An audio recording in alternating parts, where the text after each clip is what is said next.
Okay, welcome to video 3 in this drawing series, and I'm not really going to be doing a lot of drawing in this video. I just want to talk about the concept of shading and lighting and how to use that to kind of add even more depth to your drawing.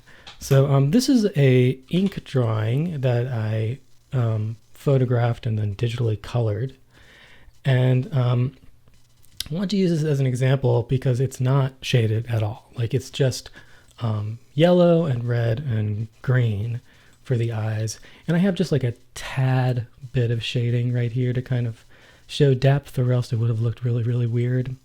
But here is the shaded version of this.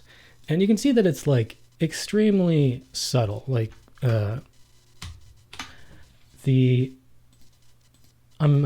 just adding like a little bit of shading right here. So I'm basically just adding like a tiny bit of green that gets a little bit darker as it reaches this edge. And then I added just a touch of a lighter yellow to this edge to, again, just give it like a little bit more depth. And I guess I like zooming out sometimes because it helps kind of let you see the thing a little clearer. So you can think about this kind of shading and, any kind of pencil shading as having 5 different sections. So if we break this up into the kind of the different hypothetical sections of like highlight, midtones, shadows, we get something that looks like this. So these are all these different sections. And then if we label them, then we get like all these kind of concepts of lighting. So for instance, we've got the midtones, that's easy. We've got the highlights, that's easy. And we got the shadows, that's easy. I think what's often overlooked when people first start shading is essentially like the rim highlights and the rim shadows.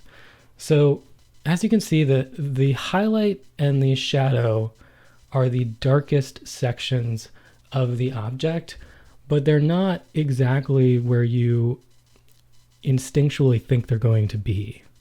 So because this object, is round and it turns through space, this face right here is, tilting back around. And so really the part that's darkest is actually slightly below the edge here, the shadow. And then it works the same for the highlight too. Like the part that is brightest is actually here, and then it slightly darkens at the very edge here. So in this scenario, I have the light coming from the upper left, and so again, like this is going to be the brightest, this is going to be the darkest, and then either section is going to be slightly darker, slightly lighter, and slightly darker. All right, so here's the log I was drawing earlier, and if I break it up into sections the same way, it looks like this.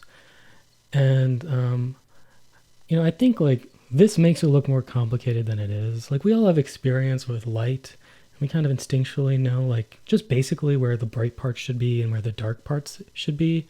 And a good way to look at this is just with a sphere.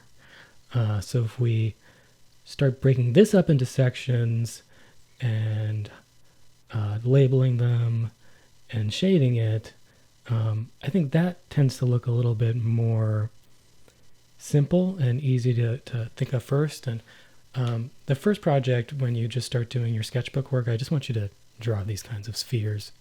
You can see the rim shadow and the rim highlight, and just a simple way to think about these kinds of drawings. You can see a really great example of this way of lighting with a lot of Rembrandt's paintings. So in this self-portrait of Rembrandt, you can see that the brightest spots are here, and then it gets slightly darker on the edge. And then the darkest spot is here, and then once you kind of reach the very edge of that rim, it actually brightens up again because it's, again, it's turning through space. You can see that actually right here, he's got a lot of really deep shading and there's no rim light because, it's receding under the hat. And if we want to look at this in terms of like just black and white, we can convert this into grayscale, and let's increase the contrast so we can like really see these differences. So that should be pretty clear. You can see that kind of these brightest areas and the darkest areas tend to be inside the shape rather than on the very, very outside. I could use a different adjustment layer here to even make this clearer. So there's the highlights, there's the shadows there. So you can see that we have a really good sense of depth, and the lighting seems really dynamic because it's curving around things in the same way that the form is curving around things.